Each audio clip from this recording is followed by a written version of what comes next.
From Washington, D.C., this is Middle East Focus. Welcome to Middle East Focus. I'm Alistair Taylor, MEI's editorial director, and today we're going to be talking about Turkey's recently announced Black Sea gas find. The Sakarya field, as it's been dubbed, is located just over 100 miles off the Black Sea coast, and is the country's biggest ever natural gas discovery. To help us better understand what it might mean for Turkey economically, politically, and on the foreign policy front, we're joined today by two great guests, Mehmet Öğütçü and Gonul. Mehmet chairs Global Resource Partnership, the UK Strategic Advisory Group, the Bosphorus Energy Club, and the London Energy Club, is a special envoy for the International Energy Charter. He also serves as an independent board member for several multinational groups as an advisor to MEI's Turkey program. He was previously with the Turkish Diplomatic Service, the Prime Minister's Office, the IEA, OECD, BG Group, and Genel Energy. Gonul is the director of MEI's Turkey program and a senior fellow with the Frontier Europe Initiative. Mehmet, Gonul, thank you both for joining us today, and welcome to the podcast. Thanks for having us. Thanks. Pleasure, Alistair. Mehmet, Turkish President Recep Tayyip Erdogan announced the gas discovery last Friday after hinting earlier in the week that he had big news to share. What do we know at this point about the Sakarya field? Well, when President Erdogan announced that there's going to be a very important news for Turkey, it might be a game changer, opening a new chapter in Turkish history, we were all excited. I mean, personally, I thought perhaps Turkey was turning towards China, which might have offered $500 billion and for a 25 years deal as it did for Iran, or another game changer perhaps in the East Med. Turkey was trying to revive diplomatic relations with Israel, Syria, Egypt. So in my opinion, these were very important news for Turkey, but it turned out to be a discovery in the Black Sea. And this is very important news, of course, given the fact that Turkey depends heavily on imported natural gas, almost 98%. So our domestic production is less than 2% of our need. Therefore, any addition to the inventory of Turkish natural gas is a very, very good news. So President announced that there was a discovery in a field named Sakarya, of Zonguldak, a major province of coal. So we were excited about this as well. But the way it was announced looked to me a bit hastily arranged, because for such discoveries, you need to do very long and cumbersome work to be sure that there is real discovery there and the reserves are proven. Because in our industry, first you have reserves in place, then you move to ultimate reserves, proven reserves, and finally 2P reserves, which has a monetary value on it. So I was quite surprised that with such precision, President announced that we had 320 billion cubic meters of gas in that area, in that field, and there are still more to come, because I think they drilled up to almost 2,200 meters. Another 1,000 will be drilled. And so that there is a high prospect that there might be other reserves in place. This might be true. However, the international practice shows that, I mean, in Tamar field, for example, in Israel, there have been almost 100 drillings. And then they were able to ascertain what the reserves were. So that's one point. The other excitement, of course, which came to us was Turkey's import bill, energy import bill is very high. And it is putting the current account deficits in a very, very unfavorable position. $41 billion of energy imported to Turkey. And the share of natural gas in this is about $12 billion. And now the argument is that with this discovery, Turkey might meet a third of its needs. And this is a very good news if it happens so. But there is a certain sense of skepticism, not because of the discovery, but because the way the government announced it, the government wants to use it. Of course, every government has the right to gain the political credit for such discoveries, and there's no doubt about it. But we usually, in the industry, look also for independently verified reserves in order to make the real judgment, because what we saw was an announcement from Turkish Petroleum, a page and a half press notice, then President announcing it in probably 5 minutes, then the Minister of Treasury and Energy. And so there's great excitement in the country about that. Perhaps this is a bit hyped. So we should neither overstate nor underestimate what has been found. This is my opinion.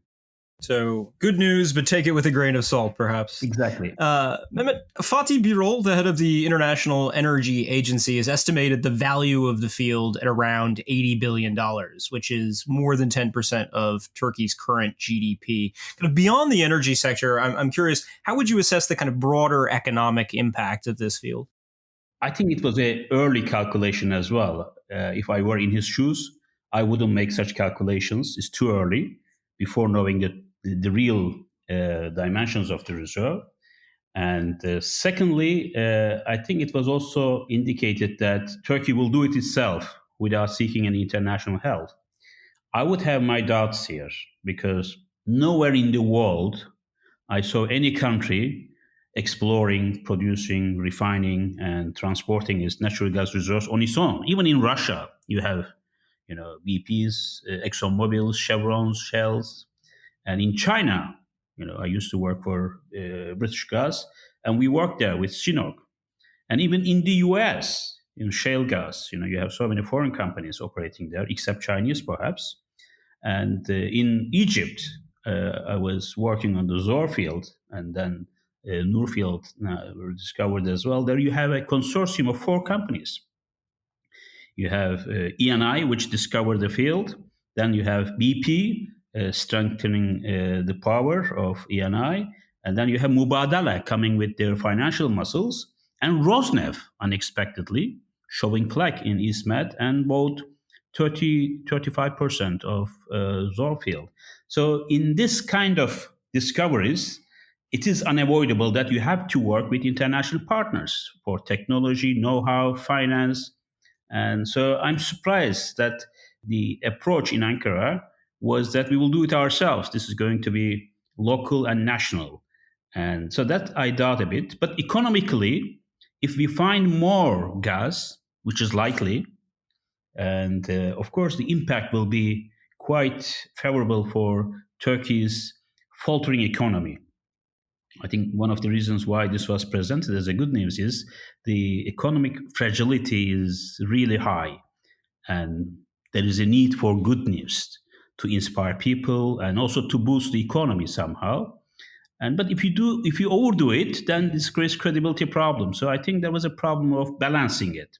It shouldn't have been exaggerated the way it was done.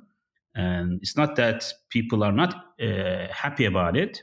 It's not that people doesn't want Turkey to produce its own natural gas, but everything has to be put in the right place. And the government has a credibility problem from the past when they announce things like this. And after a couple of weeks, they forget about it.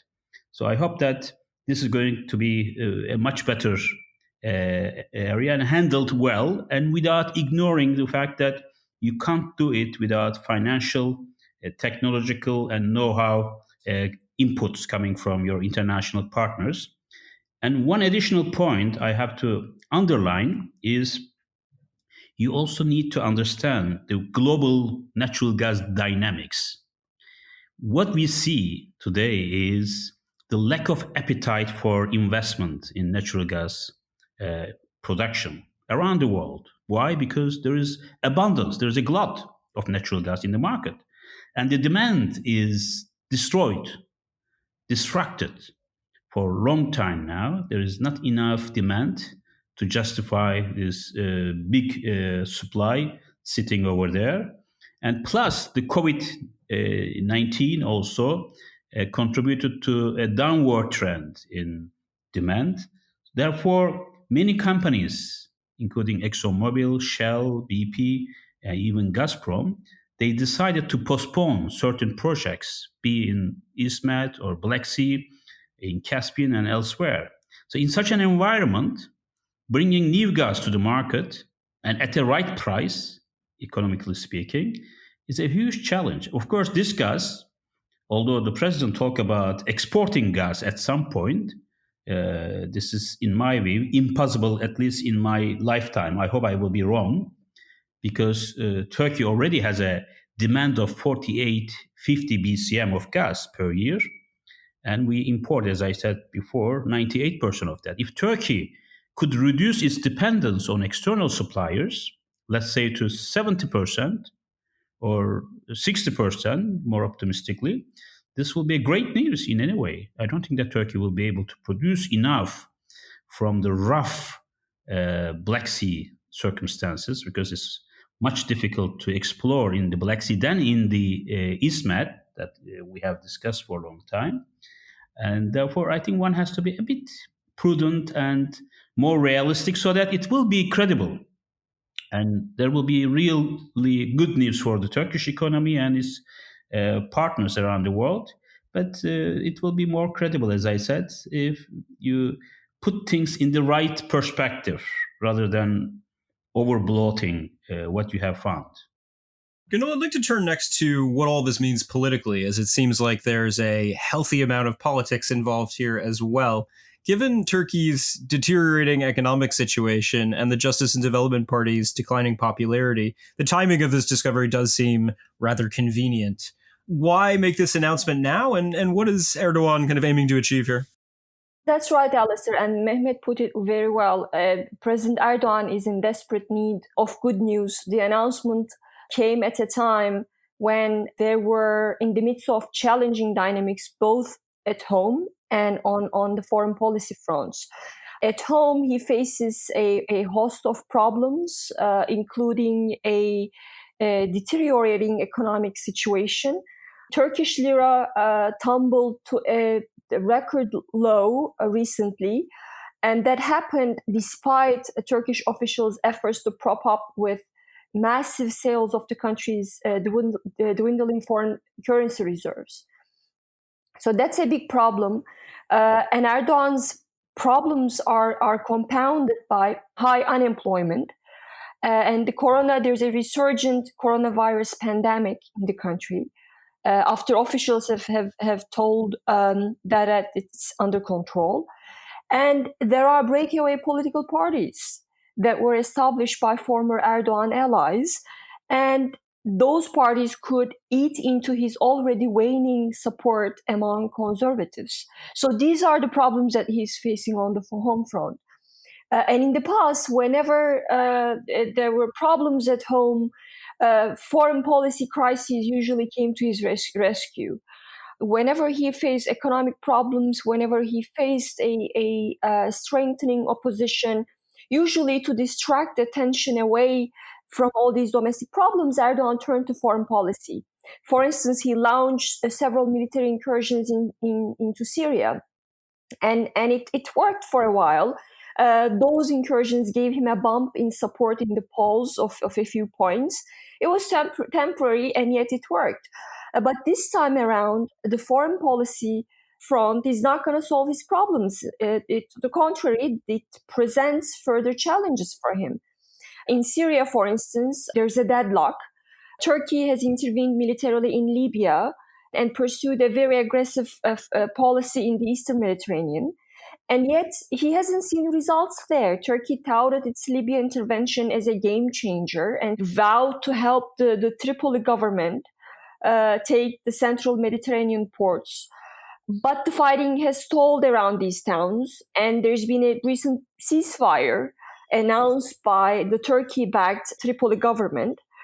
And Turkey's Eastern Mediterranean policy has failed too. It has failed to change the status quo, and it has drawn serious warnings from its NATO allies and the European Union. Now the European Union is talking about imposing sanctions. So this announcement comes in the midst of all these challenging dynamics, and the way it has been done, it's been done hastily, which tells, I think to me, it's an indicator that he really needs this piece of good news to signal to his base that everything is under control and things are going well and things are going to get even better. Yes, I think also here, his main audience is not the international community, and he's targeting it for the Turkish public opinion. There's also lots of rumors, speculations that he might be perhaps preparing the ground for an early election, because normally elections are scheduled to take place in 2023. We have 3 years to go. But because of the economic fragility and difficulties, because of the huge foreign policy challenges, so he might wish perhaps to do it earlier before things become tougher. And things like that, another find in Black Sea, and then also what's happening in East Med, showing the Turkish flotilla flag. So it might be related to that. I mean, in my opinion, if I were in his shoes, I wouldn't take this risk, but you never know. Perhaps this is another element. He does have a proven track record of being willing to take big wagers, for sure. Gonul, do you think this is a sign that we're likely to see early elections? I don't think so. I mean, the opposition certainly thought so. Some opposition parties said that, this is heralding his intention to call for early elections. But I think this is not a big enough find to call for early elections. And even if you look at the reactions coming from the markets, I think it wasn't what he expected. I mean, when he dropped the hint about the announcement a few days ahead of time, well, he said that I have good news, I'm going to deliver them on Friday. And that announcement lifted Turkish lira from the week's record low, but it quickly lost the gains against the dollar after the details emerged. And also economists warned that the fine is not going to solve Erdogan and Turkey's economic woes. Erdogan's son-in-law, he said that this will solve Turkey's foreign currency reserve problems. It's going to be a huge boost to Turkey's economy. But economists are skeptical. They are saying that no, the country's economic problems are going to remain there. So I don't think this will impact his prospects in an early election. So I don't expect him to call for early elections right after this announcement. You touched on the response from the markets to this news, but I'm curious, how is it being perceived more broadly by the public, and how has the opposition responded? There's no way for me to tell how the public received the news, but the opposition, they rushed to congratulate Erdogan. And there are reports that some opposition parties have ordered their teams to get ready for early elections. But again, I think the Turkish electorate's economic concerns are just too urgent and extensive to be put at ease by a slight reduction in energy bills that may or may not materialize in several years' time. So if that was his plan, I think it's not really going to work. And I doubt he's going to use this opportunity to call for early elections. But certainly the opposition, there were a few skeptical voices saying that, this is obviously some gas is better than no gas. So this is welcome news, but it's not what Erdogan wants us to believe it is. So there are skeptical voices, but overall, the opposition was happy that Turkey discovered this new reserve. Yeah, well, just to add to Gönül, I think if you said anything negative about this finding, you will be branded as someone who doesn't like good news about Turkey. Sure. And although there was exaggeration, of course, the public overall was very happy because we are in need of good news, not only government, but also public under current circumstances. And opposition leader, CHP leader especially, said that Erdogan is expecting me to criticize him for that, but I'm not going to do it, to give him some ammunition against us. So I think this was probably the right approach, because overall, the country needs positive news when things are going so bad in other areas. So it was a sort of political psychology that we might call.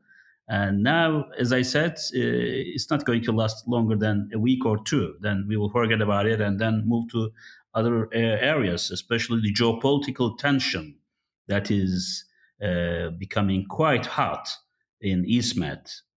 Sure. Why don't we turn to that now? How does that tie in here? Well, I think the good news about the Black Sea is that there is not going to be much geopolitical tension, because the maritime borders are more or less now set with Russia. There's 200 nautical miles exclusive economic zone. The only problem, perhaps, is that this particular field, Sakarya field, is neighboring the areas of Bulgaria and Romania, where there are also some significant finds, especially in Romania, the biggest finds in Black Sea. So we shall see how it's going to move. If there are new finds, which might be overlapping with Bulgaria and Romania, this might be problems. Rosneft also worked very hard in Black Sea, but most of their exploration efforts were without any finds. But in ISMET, I think we are in a really tough situation. And thanks to Germany, which is playing a honest broker within the EU, because there is also a position within the EU lined up behind Turkey and South Cyprus. And Turkey was isolated and pushed to the corner, and it might lead to serious, even hot confrontation, which Germany actually helped to diffuse in the past of Mays, island of Mays, where Turkey doesn't recognize the continental shelf. And also the fact that Turkey doesn't talk to Israel, Egypt, and other party in Libya, apart from Sarraj government, and Syria, of course. So the situation there might lead to hot confrontation, at least for a while, accidentally. I don't think it will be a lasting one, sustained one, because neither NATO nor EU nor US will allow this to happen. But Turkey will continue, of course, to defend its rights and responsibilities in this area, where this is the biggest power to reckon with, actually. Longest coastal area in EastMed, biggest economy, biggest energy economy as well, an importer. And without Turkey, it's impossible to find any solution in EastMed. Turkey could be a game maker or spoiler of any deal. My guess is that, like it happened with Greece in agency, in terms of from extension of territorial waters from 6 miles to 12 miles, which Turkey considered to be a casus belli, reason for war. I think the same might happen in EastMed, and we frozen the conflict in agency with Greece. But in EastMed, there are too many actors. It's difficult to freeze it at that moment. So President Erdogan also called for a regional dialogue involving all Mediterranean countries. If this is a sincere call, and which all sides should show that they are serious about it, I think this is the way to go. Otherwise, I don't think that this problem there will go away quite easily. And Turkey should use more diplomatic muscles rather than military muscles, of course. And Greece also acting in a very maximalist position, ignoring Turkish rights in the sea. Only the UN Convention on the Law of Sea cannot resolve the problem. The equitable solution, which will respect Turkey's rights, the political sensitivities, specific geography of that region. There are so many factors, whereas Greece and Cyprus are pushing too hard, and the fact that Turkey is isolated internationally somehow in that region, although it is right in many regards, create a great difficulty, which I hope will be resolved through diplomacy. Also on the foreign policy front, Finance Minister and Erdogan's son-in-law Berat Albayrak said on Tuesday that this discovery could lead to new cooperation, end quotes, with both Russia and Iran. I'm curious, how do you see it affecting ties with Moscow and Tehran? Well, I don't see how this is going to impact Turkey's energy ties with these countries. I mean, Turkey's energy trade with Iran has been declining already. Since the revocation of oil waivers by the Trump administration in 2019, Ankara already stopped its purchases of Iranian crude oil. And it's picking up more American LNG and Azerbaijani gas than via pipeline from Iran. And Iranian gas is more expensive than Russian and Azeri gas. So since last year, since 2018, Ankara has both increased its imports of LNG from the US and started to wean itself of expensive Iranian gas. And I don't see how this find in the Black Sea is going to impact energy dynamics with Iran. And there is a similar picture with Russia. This gas find will do little to dramatically change Turkey's current energy dynamics with Russia. The contracts Ankara signed with Moscow to import gas operate on the take or pay principle, which obliges Turkey to either pipe in a certain number of volumes each year from the supplier or financially compensate it accordingly. But of course, Turkey could use the current find as a bargaining chip and ask Russia or other countries, other suppliers to lower their prices or waive the take or pay clause. Because some of the contracts that Turkey signed with Russia, for instance, and with Azerbaijan, I think are going to expire soon in 2021. So that could have an impact on that front. But other than that, I don't think this is going to, with the current find, I don't think this is going to significantly change the energy dynamics between Turkey and Russia. And I think the Russians understand that. They don't seem particularly worried about Turkey's gas find because they understand that this discovery is not a game changer. So I don't expect a dramatic change in relations between Turkey and Russia and Turkey and Iran on the energy front because of this recent gas find. The only thing I can say is that if Turkey can produce a third of its needs, that means 30%, and of course, the three countries that will be very unhappy will be Russia, Iran, and Azerbaijan, the main providers of Turkish pipeline gas right now. And Turkey imports about 30% of its gas needs in the form of LNG, and 40% of this is coming from the US LNG. But with Russia, I agree with Gonul that this relationship will not change dramatically because we recently also inaugurated Turk Stream pipeline coming under the Black Sea, almost 17 BCM. And another second line will be going through Bulgaria to Hungary and Austria, perhaps. But Russians are worried about the contract because some of the contracts are coming up for renewal.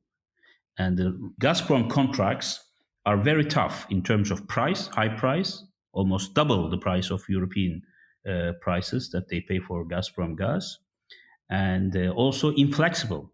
If Turkey has more gas coming from Russia as part of the take or pay contract, Turkey cannot export it to third countries. It's also long term.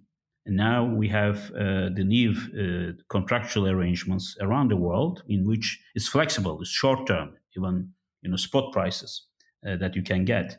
So Russians are a bit uneasy about it because I'm in constant contact with Gazprom, and they often ask me what's happening. Really, they don't clearly understand as well. It's also related somehow to the asymmetrical relationship between Ankara and Moscow. If you look at the trade relationship, it's way ahead. Russians are always in the surplus. You have the S-400 deal. You have the Mersin Akkuyu nuclear power plant. And then the Russian tourists, around 4 or 5 million a year coming to Turkey.